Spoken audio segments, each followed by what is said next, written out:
1 मार्च 2016 की रात अपने सरकारी पासपोर्ट का इस्तेमाल करते हुए विजय माल्या न्यू दिल्ली के एयरपोर्ट से बड़ी आसानी से निकल भागे और चढ़ गए लंदन जाने वाली जेट एयरवेज की फ्लाइट में। पर दोस्तों, यहाँ सवाल ये उठता है कि उन्हें रोका क्यों नहीं गया? ना सीबीआई ने, ना सरकार के किसी विभाग ने, ना ही कोर्ट्स ने। आखिर जिम्मेदार कौन था इस भगोड़े के भागे जाने के पीछे? आइए जानते हैं। 3 महीने पहले 18 दिसंबर 2015 किंगफिशर विला, कैंडोलिम, गोवा। वो रात बिजली की तरह चमक रही थी जब विजय माल्या ने अपना 60वां बर्थडे सेलिब्रेट किया। पूरे 13 करोड़ रुपए सिर्फ 2 दिन की पार्टी में उड़ा दिए। Let the good times begin guys. London, New York और मुंबई से कई सेलिब्रिटी को प्राइवेट जेट्स में उड़ाकर लाया गया। बाहर चमचमाती लग्जरी गाड़ियां कतार में लगी हुई थी और इंग्लैंड से बुलाए गए सिक्योरिटी गार्ड्स विला की रखवाली कर रहे थे। कौन कौन था वहाँ, ये नाम किसी को नहीं पता, पर वहाँ मौजूद थे बिजनेस के दिग्गज, कॉर्पोरेट लीडर्स, विदेशी निवेशक और पॉलिटिशियंस, सब एक साथ दुनिया की सबसे महंगी शराब का लुत्फ उठाते हुए। स्टेज पर एनरिके इग्लेसियस और सोनू निगम ने भी परफॉर्म किया, लेकिन सब पर्दे के पीछे। और हैरान करने वाली बात तो ये है कि सब उस वक्त हो रहा था जब सिर्फ 1 महीने पहले एसबीआई और बैंकों के एक समूह ने माल्या को घोषित किया था, जानबूझकर कर्ज नहीं चुकाने वाला, तुम्हारा 6000 करोड़ लौटाने का कोई इरादा ही नहीं लगता। दोस्तों, अब सोचे 3 साल बीत चुके थे 2012 से, जब किंगफिशर एयरलाइंस बंद हुई और कर्मचारी जिन्हें अब तक उनकी मेहनत से कमाए पैसे नहीं मिले, अब भी जूझ रहे थे। बेचारा कोई अपना घर बेच रहा था तो कोई गहने, ताकि परिवार का गुजारा हो सके। लेकिन इस तरफ माल्या जी तो 4 करोड़ में घोड़े खरीद रहे थे अपनी फेवरेट हॉर्स रेसिंग के लिए। और आईपीएल में युवराज सिंह को 14 करोड़ में साइन किया अपनी टीम रॉयल चैलेंजर्स बैंगलोर के लिए। दोस्तों, ऐसा लग रहा था जैसे माल्या को किसी की परवाह ही नहीं है। बता दें, दिसंबर 1955 में जन्मे विजय माल्या पैदा ही चांदी के चम्मच के साथ हुए थे प्रसिद्ध इंडस्ट्रियलिस्ट वित्तल माल्या के घर में। मगर पिता की सिर्फ 59 साल की उम्र में 1983 में अचानक मौत के बाद एक कच्चे सिर्फ 28 साल के विजय को सीधा यूबी ग्रुप का चेयरमैन और सीईओ बना दिया। एक ऐसा बिजनेस साम्राज्य जिसमें 60 से ज्यादा कंपनियां थी, शराब, खाने पीने की चीजों से लेकर केमिकल्स और बैटरियां तक। और उस जमाने में उनका सालाना टर्नओवर था 350 करोड़ रुपए से भी ज्यादा। विजय माल्या हमेशा से शाही मिजाज के थे, उनके शौक भी उतने ही महंगे थे। मतलब कलेक्शन उनके पास इतना बड़ा था कि 250 से ज्यादा लग्जरी और विंटेज कारें थी। वे खुद रेस लगाने वाले घोड़ों के मालिक थे, जिन पर वे दांव भी लगाते थे। उनकी लव लाइफ भी बिल्कुल फिल्मों जैसी थी। बता दें, 1986 में एयर इंडिया की एयर होस्टेस समीरा त्यागजी को उन्होंने बीच उड़ान में ही प्रपोज कर दिया। फिर दोनों का एक बेटा हुआ, सिद्धार्थ माल्या। कुछ सालों बाद उन्होंने अपनी बचपन की दोस्त रेखा से दूसरी शादी की, उनकी बेटी को गोद लिया और उनके 2 बच्चे और हुए। दोस्तों, वो बिजनेस भी फैशन शो जैसा चलाते थे। ऑफिस की मीटिंग्स में वो और उनके स्टाफ चमचमाते हुए कपड़ों में आते। लेकिन इतनी बड़ी जिम्मेदारी इतनी कम उम्र में विजय के लिए भारी साबित हुई। कई बिजनेस जैसे फार्मा, बैटरियां, फूड सेक्टर या तो बंद कर दिए गए या बेचने पड़े। फिर 90s में उन्होंने रियल एस्टेट और फर्टिलाइजर जैसे सेक्टर में हाथ डाला, लेकिन वहाँ भी भारी नुकसान हुआ। यहाँ तक कि अखबारों और मैगजीन के कवर पर उनकी हेडलाइनें आने लगी। पर माल्या जी ने मजाक के अंदाज में उन सब का सामना किया। क्या आपको शर्म नहीं आती? आपने अपने पिता की दौलत उड़ा दी। अरे वो तो बहुत पहले उड़ा दी, अब तो अपनी उड़ा रहा हूँ।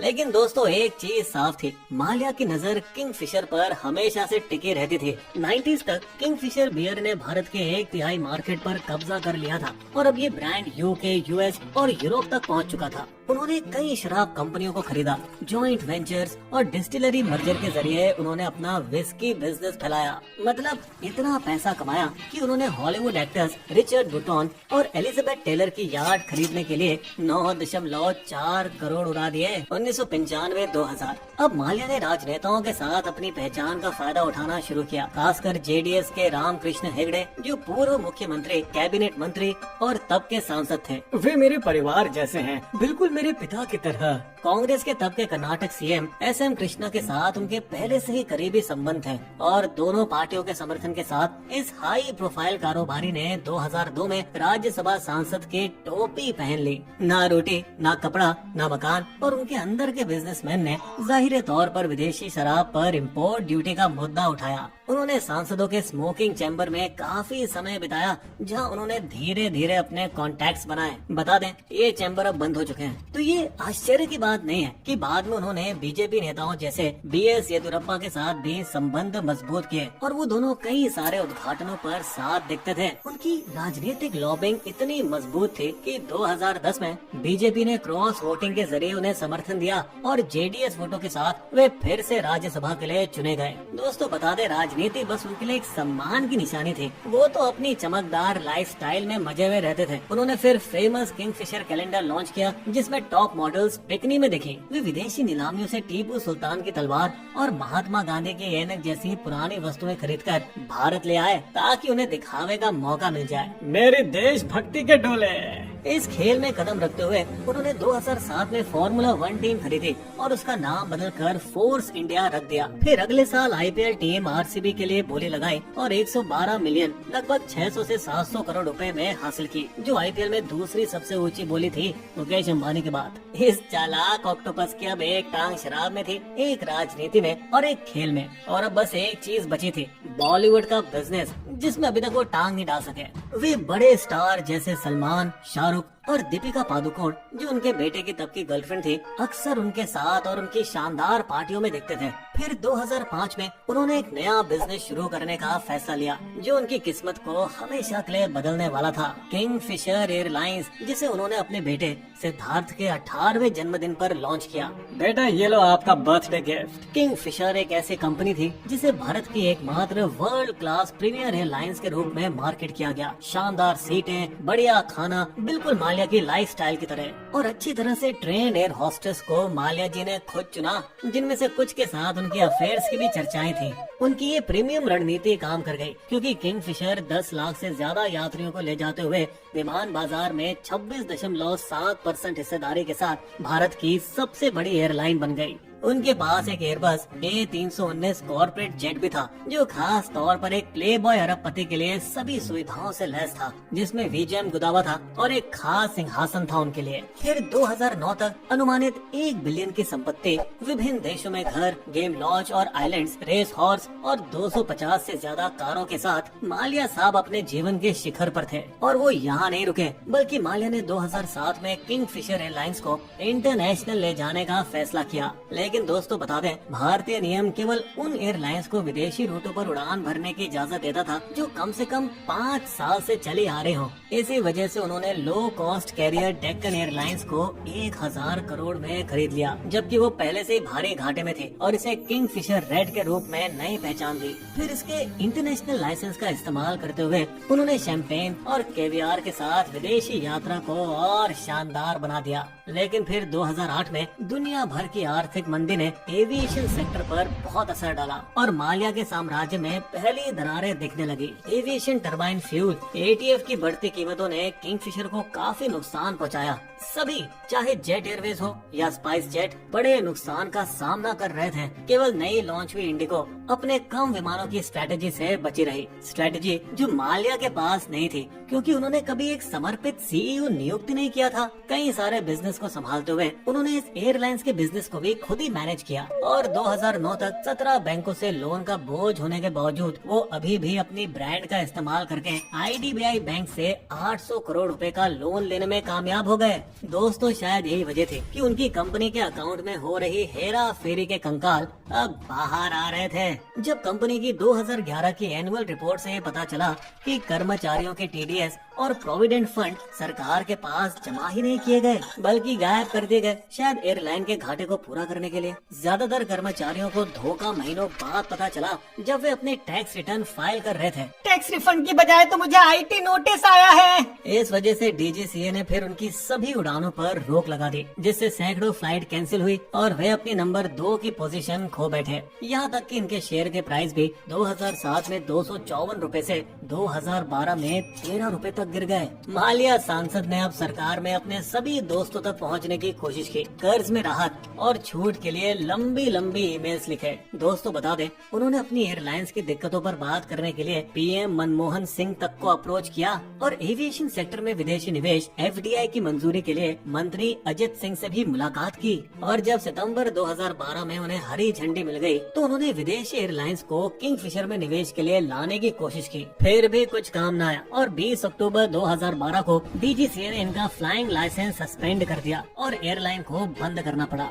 इसके बावजूद भी माल्या साहब बिना शर्माए खर्चा करते रहे और इस बार अपनी सभी समस्याओं के निवारण के लिए वे भगवान के दरवाजे पर सोने के साथ पहुंच गए, जो लगता है कि उनकी शराब कंपनी के लिए काम आया, क्योंकि ब्रिटिश कंपनी डियाजियो ने उनकी यूनाइटेड स्पिरिट्स में 53% हिस्सेदारी के लिए 11,000 करोड़ से अधिक का निवेश जो कर दिया।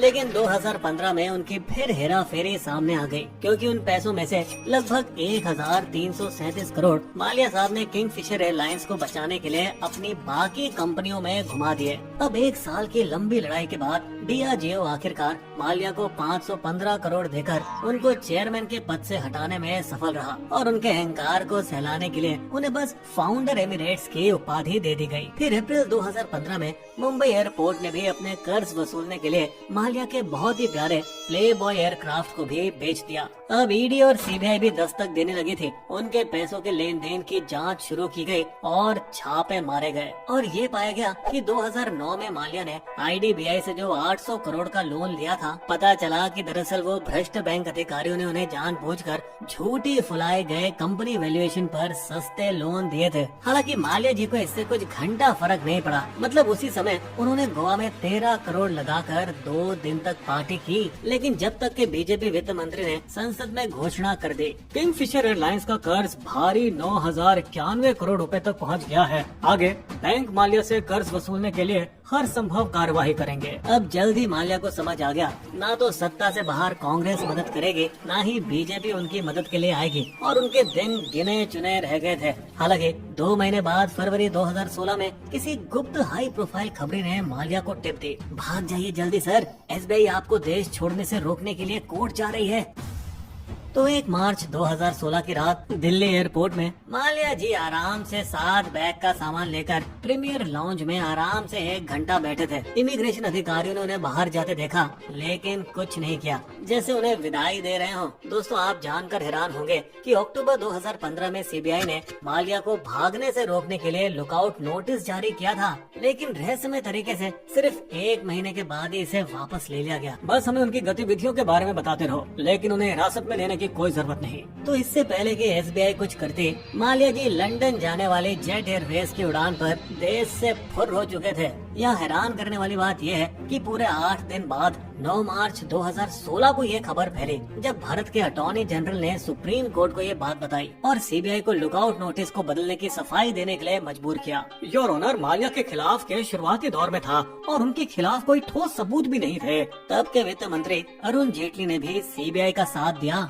माल्या के खिलाफ गिरफ्तारी का कोई आदेश ही नहीं था और जब 17 बैंकों के समूह ने उन्हें जानबूझकर डिफॉल्टर करार दिया और वे कोर्ट गए, तो माल्या ने हमेशा की तरह अपना पलड़ा झाड़ लिया। देखिए, किसी भी जांच में फंड के गलत इस्तेमाल का सबूत नहीं मिला। अगर ऐसा है तो विजय माल्या आखिर भागे क्यों? ईडी अब अपनी नींद से जागे है और उसने एक अलग मनी लॉन्ड्रिंग केस शुरू किया है। ये आरोप लगाते हुए कि माल्या ने बैंक लोन का 3 तरीकों से गलत इस्तेमाल किया। किंगफिशर के कर्ज चुकाने के लिए, बड़ी रकम विदेश भेजने के लिए, फंड को साथ ही कंपनियों जैसे फॉर्मूला 1, यूबी ग्रुप और ओएस चैलेंजर्स में ठिकाने लगाने के लिए। दोस्तों, पैसों की घुमाई फिराई आज भी घोटालों में एक आम ट्रेंड है। Builder AI, Jaggi brothers, Anil Ambani और पिछले कुछ महीनों में हमने जितनी भी कहानियां कवर की हैं, उनमें हमने ये सब विस्तार पूर्वक बताया है। याद है वो 75 मिलियन जो माल्या को डियाजियो ने दिया था? उसके 40 मिलियन का एक बड़ा हिस्सा चालाकी से ट्रस्टों में भेजा गया था दोस्तों, जिसके जरिए वो पैसे उनके बच्चों के नाम चले गए। मगर अब यहाँ भारत सरकार ने कदम आगे बढ़ाया है, उनके खिलाफ अंतर्राष्ट्रीय गिरफ्तारी वारंट जारी किया है